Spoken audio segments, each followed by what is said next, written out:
We've reached Dr. Raywat Deonandan. He's an epidemiologist and associate professor in the Department of Health Sciences at the University of Ottawa. Good morning to you. Good morning. So when you see those videos, when you hear those sounds of those large gatherings, what are you thinking? Well, I'm thinking we've failed in the messaging to some extent, and I'm thinking this is a perfect recipe for things to go poorly. I think that what's happening is, to some extent, people have got the message that outdoors is safe, and it's true that outdoors is safer than indoors, but outdoors is not 100% safe. As you've noted, if you're crowding together, if you're spending a lot of time with the same bunch of people, the chances of transmission increase dramatically, and we're seeing this in the numbers right now. Health officials here in BC have so far been reluctant to take any kind of enforcement-heavy approach to COVID-19 measures. What we've had comes by way mostly of recommendations and exercising common sense. Is it time for that to change? It's a good question, right? And it depends on the culture of the community and population that we're talking about. So Sweden famously had the same approach, rely upon the citizens to undergo self-recognizance and self-management, and there's something to be said for that. However, this disease is unique in the sense that it doesn't tolerate a lot of deviation. So while responsible behavior can be expected from a majority of people, all it takes is a small percentage to not play by the rules, to really push things over the edge. So I feel that for most people, you can probably convince them and compel to their better natures with proper messaging. But for that small fraction, I think you're going to have to deploy the hard hammer of the law to some extent. And I mean, we've made so much of the advice that's been given from people like Dr. Bonnie Henry, who has been so influential when it comes to getting that public message out. Why is it not being heard by a certain segment? Well, COVID fatigue is a real thing. So people have been a little tired of being scolded and having their fingers wagged in their faces for many weeks and months now.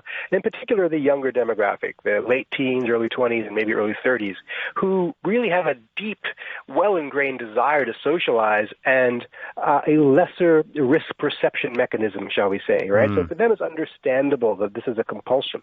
So we have to reach them in a different way, and traditional public health messaging clearly isn't working. So I'm a fan of talking about the carrot and the stick. You know, the stick is the scolding, and the extreme stick would be the law, bylaw officials, tickets, that sort of thing. But the carrot we don't talk about. What is the incentive to distance and to avoid these social gatherings? Maybe for some people the incentive is this narrative around heroism. You can protect the vulnerable if you eschew going to this party, right? So we haven't quite explored that fully enough. And we have to remember that if you skip this outdoor party, you won't remember that in a few weeks. If your grandmother dies because you went to the party, you'll remember that the rest of your life. That message is not getting through. Well, Vancouver police did break up that street party on Granville Street, but the VPD told us this morning in a statement that they have not been issuing tickets for non-compliance with physical distancing or quarantine rules, and they say enforcement of those rules falls to the province. In a situation like that, what should the role of local law enforcement be, do you think? Well, it depends. It depends. If things continue to get worse, then they've got to, get a little harder and maybe start giving out tickets.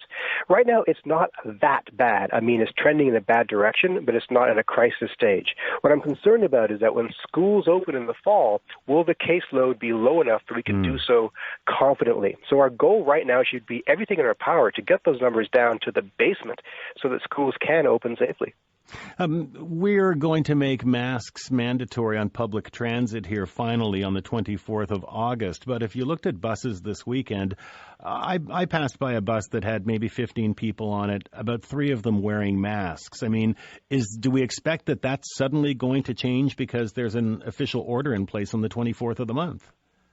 It might change. So other parts of the country, many places have embraced the mask wearing with some vigor. And I don't see that BC should be any different. It's a matter of cultural change, messaging, and seriousness. It's going to take a little while, but the sooner you start, the sooner you'll get people complying. Dr. Bonnie Henry has so far been very reluctant to make masks mandatory. She's called them a last line of defense. Do you think it's time to consider that in BC? I don't think they are a last line of defense. I think they're a first line of defense. And I think had we adopted masks across the country earlier, we could have avoided a lot of suffering. That's my personal opinion. So I think, yeah, masks should be mandatory. The risk of wearing a mask is negligible, if not vanishing, whereas the potential benefits, the potential return on the investment could be extraordinarily high. So do it. Do it now. It wasn't so long ago that when we were getting the daily numbers here in British Columbia, we were down to single-digit numbers. And today at 3 p.m., we'll get another update of the COVID totals from the past weekend. We'll carry that live on the radio, as we always do. The latest information we have is from Wednesday, Thursday, and Friday of last week, each day with now more than 75 new cases announced each day. How concerning is that for you?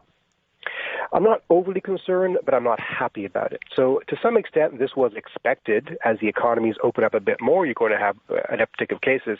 I was hoping that people will be behaving more responsibly so that that will stay in single digits. The big question is what happens in the fall when it gets a little bit cooler and when people go inside and when schools open. The numbers will increase dramatically. It's critical to get those numbers down now and hold them down because that's the way we keep the economy open. I think that's the message that's being lost on a lot of people. You run the risk now of closing things down and having people suffer in the long term. So I see this as a societal level marshmallow experiment. You know, you give a kid a marshmallow now and, wait an hour for 2 marshmallows.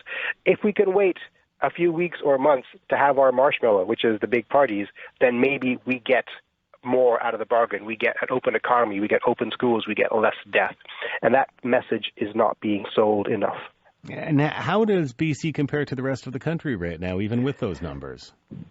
So BC is trending in a bad way. And right now, in Canada, the epidemic is really in 4 provinces, BC, Quebec, Ontario, and Alberta. And BC is probably, I would say, number 3, if not number 2, in problematic numbers right now. Ontario, strangely, seems to have its situation together.